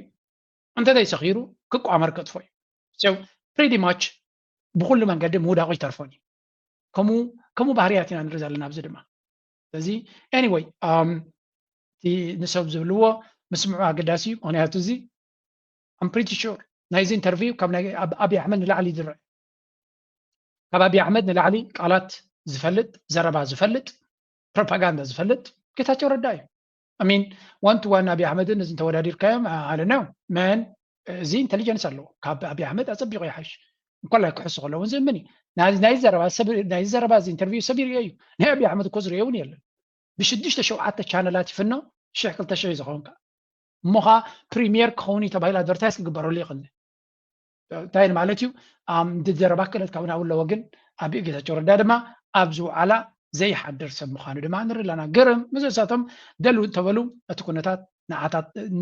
بتكونتات نسوم زولو زلو زغير نجر كله كم زي كل ادقيبنا دقاقيبنا نر لنا تي فخرا انت حديدن جن يغط لالو نعبنت ابزي زبلو زلو كنسمينا كلاتهم تحبيهم زنبرو ككاب زنبرو وناوسو نيرتران مهرام زي كل عينت بروباغندا هم زغبرو زلو For example, hantelenከነ አዛራቢት ኮይና ዘላ ሲያስከስመዋ ስልጣናት ላይ ማዕቀብ እንዲጣል ጠየቀም። የአፍሪካ ህብረትና የተባበሩት መንግስታት የጸጥታ ምክር ቤቶችን በትግራይ ጉዳይ አስቸኳይ ስብሰባ እንዲጠሩ ጥሪ አቅርቧል። ህወሓት ለአፍሪካ ህብረት ኮሚሽን ሊቀመንበር መሐመድ አሊ ዩሱፍ በጻፈው ደብዳቤም በክልሉ በሚገኙ የተፈናቃይ ማዕከላት ውስጥ ያለው ሁኔታ በእጅጉ አሽቆልቁሏልና አስቸኳይ እርምጃ ይወሰድ ብሏል። ተፈናቃዮች ለከፋ የምግብ እጥረት መጋለጣቸውና የሟቾች ቁጥር እየጨመረ መሆኑን የጠቀሰው ድርጅቱ ሁኔታው የፕሪቶሪያውን የሰላም ስምምነት የሚጥስ ነው ሲልም ገልጾታል። طوف عالم لخاوي متأتاو كجبر زعوي تقريبا بوجن منجس فيدرال عفلتو تحديقو عبد تجراي حزين زفت أرزلو سبعو كلوات بخبيت زخص زله وحات عبد تجراي بقول طفت على كأكوتو لو مزوي علم كبيت فت وحات ناب أبو عمر كوميشن حبرة أفريقيا على يوسف إلهم عبد صحفة دبدبم عبد تجراي قول طفت على كأتاو نت سبعو نت كجبرت محسين اللهم لما زابلتي جملة وتميت أجاتي مكمزلن زير ما تحسد سممعنة بريتران عالم لخاوي حق سبعو نت المخانو جليس اللهم عبد تجراي مزابل توغنات كونه تبايلو كتاميو يغبر كم زلم هو حات كسيس زلم ابوش تحمش عمتات مالتون دحر 20 نفلماوان اب اوان كينات تግራይውን بزي غاطمه لعل متن موت وليد ابزل على درجه بصيحو كم زلم اون حابيرلم اما اخلات تمزابل تግራይ نسمشت زطحس كونه تبايلم كتاميو يغبر كم زلن منግስት ፌደራል لما تحتاتي كم زخونيم هو حات كسيس زلو ابتي ناي محصنታ دبدابوم سبات بدوم ناب عسكريነት يغيرو كم زلم ابزقو سلسونت بلعت حساخون عفا كم زلون أما حالتي بزح جزء قبري كايد كم زلون زي كاب 20 كساب 20 كم تري ورا لهم هو حتى أجين تكونتات أبي أحمد نتي أبتقرأ تفتير زلوا عتبان سجرن أبي صعب أبي سو بأجندة تطني بحرن كالين كتكو يدلله هو حد ما ني أبي أحمد باست مقبار ويون مقصاصن مقلاسن كم حدا أبي أجندة وسيد ورلو نبلا سبتني بحري كالوت ناي تقرأ أكتيفيستيز بلو زلوا دما نسمع ጉዳይ እዚ ቅድም ኢለውን በዝነበርኩዮ ከምዞል ነገራት ከም ዝመፁ እንታይ እዩ እዚ ሶማሊላንድ ብጣዕሚ ስትራቴጂካዊ ከባቢ እዩ ንኩሉ ነዚ ከባቢ እዚ ንሰላም ይኹን ንኩናት ዝውስን ከባቢ እዩ ማለት ኣቀማምጡ ኣብዚ ገልፍ ኦፍ ኤደን ዝበሃል ቅድም ኢላ ኤሚሬትስ ኣትያ او انت اسمه جرالا حدا بيز مسريتالا مالت ودب علمي على ኢትዮጵያውን ሞኪራያ ናይዝ ቦታ እዚ አገዳስነት ብምርአይ እቲ ዝፈሸለ ናይ አፍልጦ ማህብ ሞኪራ ነራ ሚዛን بزلهم تقبلنا فلوتون أتاتو خبرية زغل أنا تأتو فلوتي نيرو سلزي أمريكا أتاتو خبرية زغل أنا إسرائيل مرحيتا يا ممرحية أمبر مرحية أتازل أمبر زي بحبر إسرائيل نأمريكا بتعمى قداس بوتاس لزغنا وين يسمعنا لما هم يتسمعوا ኢትዮጵያ ወዘስማት ግብጽ ባህር መቆጻ ኢትዮጵያ ግን አላዊ ብዙሆነ መንገዲ በዛዕባ ናይ ሶማሊላንድ እስራኤል ፍሉጦ ማህባ ዝሃቦቶ ቋማ ዘፍለጠቶ የለን ናይ አፍሪካ ህብረት መቀመጢ ቦታ ከመሆና መጠን አፍሪካ ህብረት ከቃውም እንዳሰማና ኢትዮጵያ እዚ ዝብሃል ምላሽ ከተበ አይሰማና ነሞ ካምንታይ ዝተበገሰ ይመስለካ ግርም ሕዚ እተነ ቀድመን استقاوማ ታሪኻየን እተነ እዚ ዝሐመነ ሀገራቴን ወላ ቀድመ ሶማሊያ ባዕላ ተቃውሞ ዘስማት ግብጽያ ግብጽ አብዙ ካብዚ ነዝኻብዚ ናይ መቁጽር ሐላፍነት ለኒላ ወሲዳላ ሕዚ ማለት ተቀደም ተሐልሞ ነበረት ናይ ሩዋብ ባይ መፋሰስ መቁጽርን ናይ ቀይሕ ባህር መቁጽርና ታይ ሐላፍነት ይላ ተወስድ ስለዘለ ናይ ዝኻቢ ልዕላ ሐያል ኮይናውን ክትረአ ጅቡቲ ان ሶማሊያ ውን መጽየን የናያ ብዙ ኻብ ይብለካለሁ ከምኡውን ኬንያ ኡጋንዳ ዜንውን አቋመን ገሊጸን ግን በዋናነት ኣብዚ ቀይሕ ባሕሪ ዘለዋ ሃገራት ናይ ቀይሕ ባሕሪ ዝዋሰና ሃገራት ደንጊጸን ምድንጋጽ ይቱ ተቃውሞውን ዝሪኦ ኢትዮጵያ እዚ ክስምዓ ይኽድን ትሱቁማላ ትሱቁ ዝበለቶ ንኣዚ ሕማማ ይኾነን ልካ እዚ ዝያዳ ዝምልከት ዝትንክፍ ነዘን ዝበልካየን ሃገራት እምበር ንኢትዮጵያ ኣይትንክፋን ከም ትሪእዎ ዘለኹም ንኣቢ ንምሽፋን በዓል እዚ ግብራትራት ቅድሚት መፅኦም ኩላቶም እዮም ነታ ኣጀንዳ ንምቕያር ትትብሉ ዘለዉ ግን ኣምጎታታ እዛ ናይ ሶማሊላንድ ትበሃል ዘላ ንዓና ንኤርትራውያን ብዙሕ ምሳና ዝተሓሓዝ ነገር እኳ እንተዘይብሉ ናባና ከላግብዎ ዝፍትኑ ግን ብብዙሕ መንገዲ ኢና ንርኢ ዘለና የግዳስ ስቂልካ ምርኣዩ እውን መንግስቲ ኤርትራ ኣብዚ ወላ ሓንቲ ክብሎ ዝደሊ የለን ኣብዚ ነዛ ናቱ ዘረባ መምህር ኣብርሃም መሊስዎ ብተመሳሳሊ ብካልእ መንገዲ መሊስዎ ነይሩ ጉዳይ ኣሜሪካ ነግፈረግ ዘይትብል እስራኤል እያ ኣብ ጉዳይ እስራኤል ነግፈረግ ዘይትብል መን እያ ኣሜሪካ ሶቲ ቦታ ንሱ ብእስራኤል መሓዙ ኣብኡ ተሎ ናይ ኣሜሪካ ኢንተረስት እውን የብለሎ ማለት እዩ የረጋግፅሎ ማለት እዩ بقروا بيمن نزول من قصاص كوننا تلعلك بأجر سراويت أنت وقت خلها مالتي نابال فرصون تتقنك وقت خلها مالتي سلازي بقطة نتينا أمريكا ناي investment and security يقدي يخنول أين خلنا مخنياتو تأيلك investment security اللي إلك سوزنا عدت هذياتن balance security حلوة زي خلات غيرن وصارت بهالبوتا حساب على سيكوريتي اختراقات زي تحصل المخنيات يلنا امريكا مالتي بفلاي كا بإثيوبيا زشفن زنبره دهان إثيوبيا خانه وش تجمع وتروى درجة ترجم زي ولا ياتي ستانا يا غروتس كت رقاقات كتوحس سيترف ناي وش تختوحس زي كالت عديا تفلت خامسنا على الشباب قال ما لازم نبره قدام إثيوبيا عبي ترى نيرو حكيدو ن أمريكا إنترست مس إثيوبيا بزنورا بارتنر أو ربحتها زرقاقت وتدرس قمتي بوليتيكا وسقمتات يوسنير شمال سلام كتكون ن إثيوبيا عقب سلام ن إثيوبيا سراويت مالتي أو أتينور تفلتها إثيوبيا هذا هم متقبريت خلال أبزوخ أبزيون أمريكا تأمنا عدي كم متقبر لا تخل عدي أجرى إن النوزي نا أمريكا تلاقي وكذا قبر صغير إثيوبيا يعني رأي إثيوبيا نوش أما قاله أكاونت تزغفت الله سبنا دلس لزلنا بزقال تفنت التخفيت الله نحنا أمول علم دلو يرتراويان حجزنا نسدد زدون جينا يكونوني إذا فيديو زي أنا إذا سجمنت زي سمع كوان نيري لأنك أنا جن بزوج كتزرب سمعي الله بس كي أزي عمل اسمع مجمريا زي سنة طبعا نحات عبدالك تأكلكم أواصلكم حجزوا عند حرتبل الله هونك وصا هاجر تركبوا سنة ببنياتات أبالات صندو تخلق في الماريامو تقول تصفاي محاري في حيرة رمديت عالم لاينة عدسة كحساي بره أخليل فوتو تفنو أليكس كحساي الأمين حسب الله زرق سناي قرماين واس زوعل بسم صندو بسنكت أميت تحلف في وقت كتمزابلتي بتأميت نعاتبون تحاسيوم قبل علميت معسكرات فاحيلهم زلو تقارو تفناقلت نمحقاز زوعل كونسرت ختدالو ومحسن هجي تا حتو بزيوم عبيت ارتيستس انديا تزرب زلا داركا زيوم مبزعتم ارتيستس دما ابحانت كونسرت لنك انا كراخبيم اي ريلي هوب ناب تعلاما ساب هجي تقلتنكم يلوغن ناب تقراي زخيد حجز اي كونن مغنياتو أفتمس هسال جزين ريو زلنا موت لنا نقتل لنا نجوا لنا نجاوينا من الله نجوا لنا أما عسكر عالم ما يشوف الكبير تراوي أبو مهنا نقتل لنا نجوا لنا أجو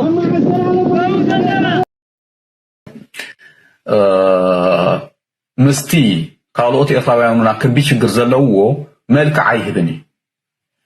نهزب تقرأ يكون دقفو بوليتيكاو قديتانا إلنا عندنا تزاريمنا أتدقق فاقن بخمي ملك عن تخون التحيش كبهالم كله بمنقصاوي تكالاتنا الجواب كتكون كلها تح عملت تقراي حسب اللي لنا هذا 100 ماكينة مشالات عنك هات كي تخليها بدرجة منقص مالتي 100 مقاين كنت على عنك تصحى تخليها زيتي ملك عزله نهزب يرفع عواتي خاخم قبر كتب لتهون كاغن بعلم تجارو واتي أنكم زجور خلك خلي مخاني تجارون كابانا بزحف زلوا كابانا نصم يهبتمو كابي يرفعين نصم يهبتمو نوح غير من كاب سددو كابانا نصمون بزحوهم سلازخون حجي هزبو واتي انتو غوين زدقف هزبون كو واتي دقفي از حلف سمنا واتي جن ببعلاو تبقصي قبري هزبو تقراين هزب يرفعين بحانساب كوينو مليونات واتي هزب زي ببعلاو تبقصي قبري كم طلقوا مسيو أواتيهم زعكبكم مسلدي وإلا تصاوتكم زعكبكم مسلدسي نخمز أمثلة نتوميات حزب تجري إلك تحلف على هاتهم كاجن ملكو خالي تزم سكا مرسي وتأكيدهم وإلا تصاوتهم مسلدسي أكو تجارو كل ما يرتوعين هذا حجيزة منقوم ممر برهان أول سعيدن زلا مكتبة عليك على ترينا بس كبخمين رايا مجمريا أول سعيد تتاسم دونك تصرح بزح قوسقسي بزح سعيريو مخنياتو صمدو استراتيجيكاوي أقداسنا سلزلو لأنه كله كساب حجي بستسرح سرح تراي تصمدو نتكوينات التعريفة درجة كساب حجي مبر أبي أحمد ورح أسر تكوينات كجمر أبي سرح مشان ورح أسر تكوينات كجبر كم زتحسبون زرباتات نيري ببزح من قدي كنسمعون يرنانا أمتينا يرنانا سلازي ناول تلوخو كم يركات تصمدو نقميت تمتسيو and this is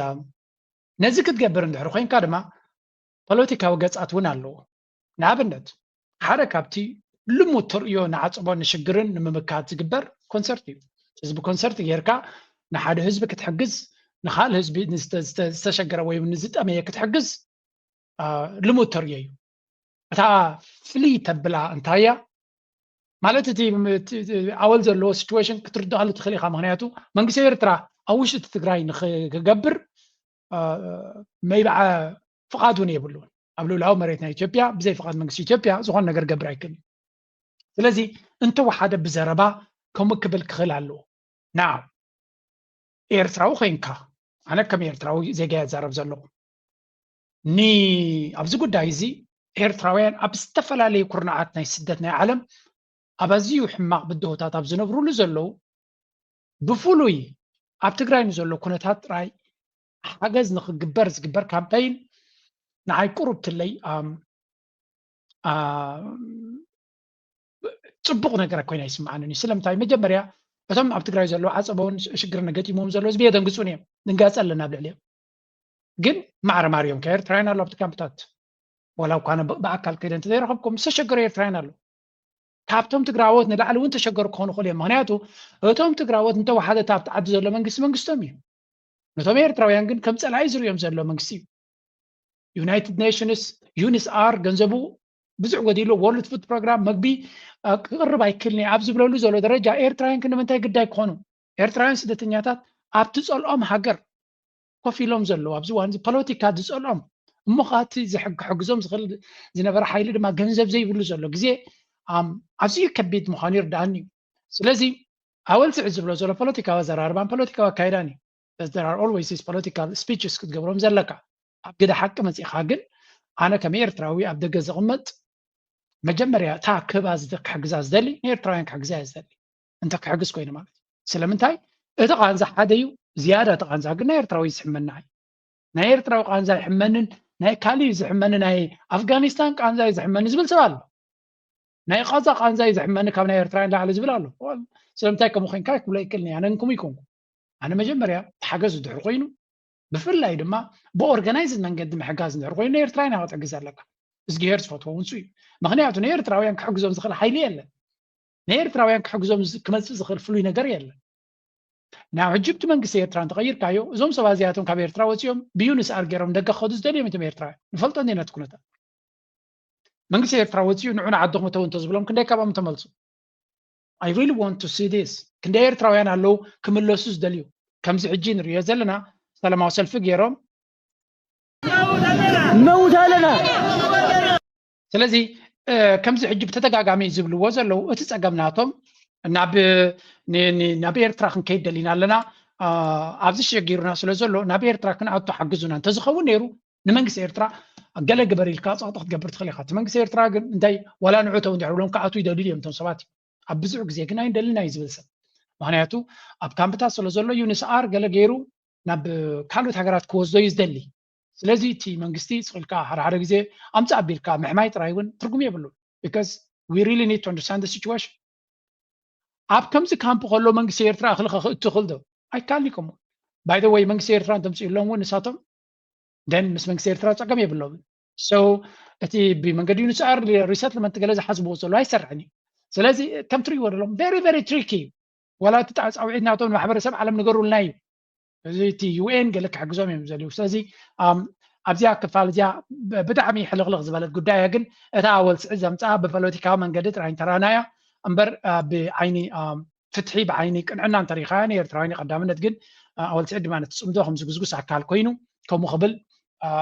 ፖለቲካል ዘረባ እዩ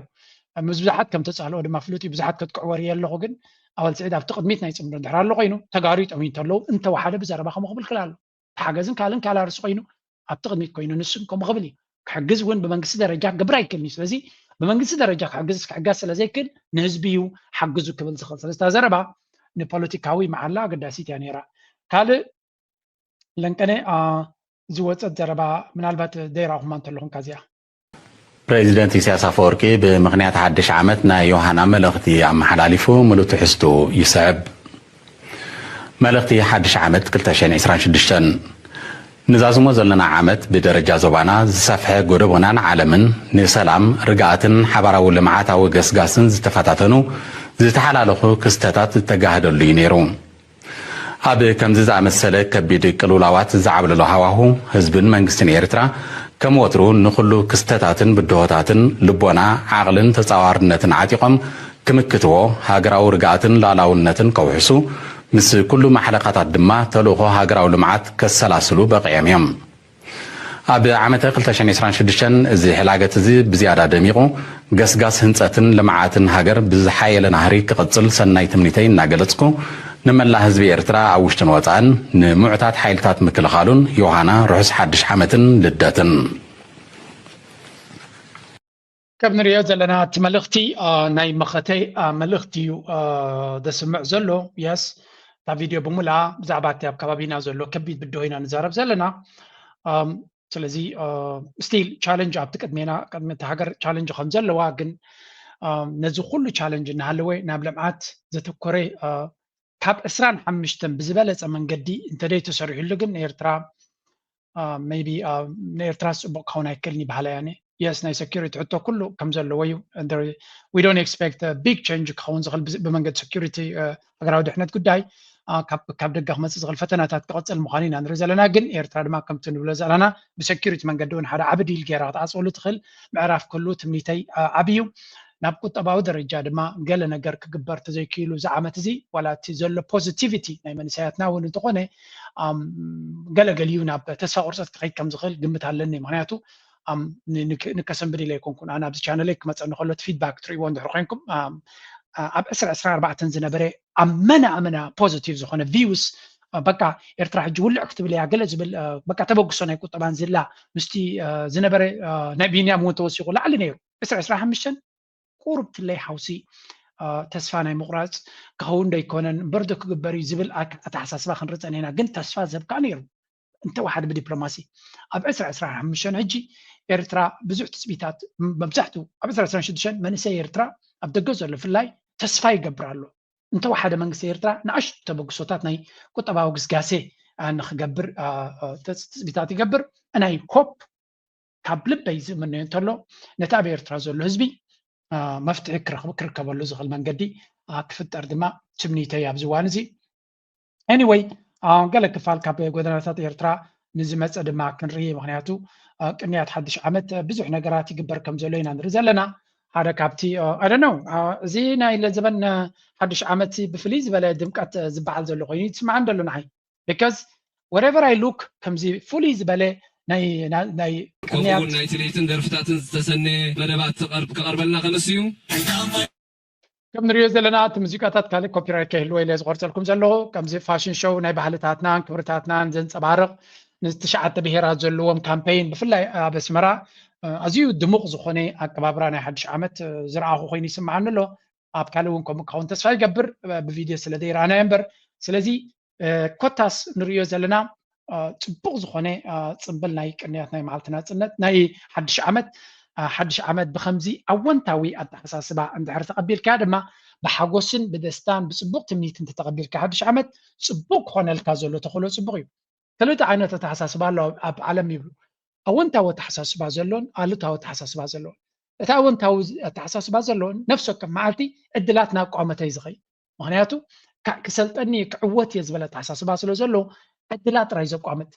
እቲ ኣሉታዊ ኣተሓሳስባ ዘለዎ ነፍሲ ወከፍ መዓልቲ ሓደጋ ጥራይ እዩ ሓንጎሉ ዝጥምት ሓደጋ ጥራይ ስለ ዝጥምት ነቶም ዕድላት ኣይክሪኦምን እዩ እቶም ሓደጋታት ግን ከጋጥሙ እዮም ስለምንታይ ይጥምቶም ስለ ዘሎ ስለዚ ኣብ ሓድሽ ዓመት ኣወንታዊ ኣተሓሳስባ ፖዚቲቭ ኣተሓሳስባ ሒዝካ ክትብገስ ከለኻ ፖዚቲቪቲ ክመፀካ ይኽእል እዩ ኣወንታዊ ኣካይዳ ክመፀካ ይኽእል እዩ ኣብ መወዳእታ ኣብዚ ናይ ሓድሽ ዓመት ኣብ ዝሓለፈ ቪድዮ ኣብ ካልእ ቪድዮ እውን ሼር ገይርያ ነይረ ብተደጋጋሚ ክንሰርሓላ ዘለና ከም መልእኽቲ ድማ ናይዚኣ ሓፍትና መልእኽቲ እያ ምስራሕ እንደን ሕጊ በቃ ብእኩብ ናስ مش كم زحج جرمناوያን ክባሃሉ ከሉ ብእኩብ ብምንታይ እዮም ዝፍለጡ ኳሊቲ ነገር ብምስራሕ ይፍለጡ እዛ ዓበይ ዝነዓሰን ሰዓት ብምሕላው ይፍለጡ ንኣኹም ኣይድልየኩም እዩ ኣብ ሂወትኩም ትስርሑ ኣለኹም ከምኡ ንኣኹም ኤርትራውያን ብሓፈሻ ካብቲ ኩሉ ዝተዛረበቶ ኮሌክቲቭ ስክሰስ ሓበራዊ ዓወት ሓበራዊ ስራሕ ኮላቦሬሽን ከዓ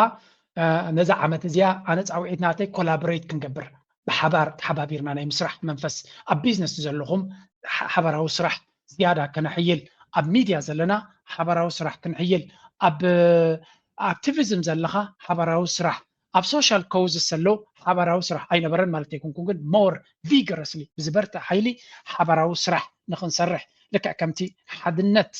حدنت تا انكو مفتعي مسغاغري قصالنتنا ايرترا حدنت زخونه كم ستري وزرون كل زغبر وزلون بحالتاتنا كبرتاتنا حدنت زبير ترانزحيلي سلازي اب حدنت زتوكري حبراو سرح كنسرح نابو غزنا دما كنهنص منالبات انا نيسي زحلم زلغوت زعبي حلمي كون زخل دما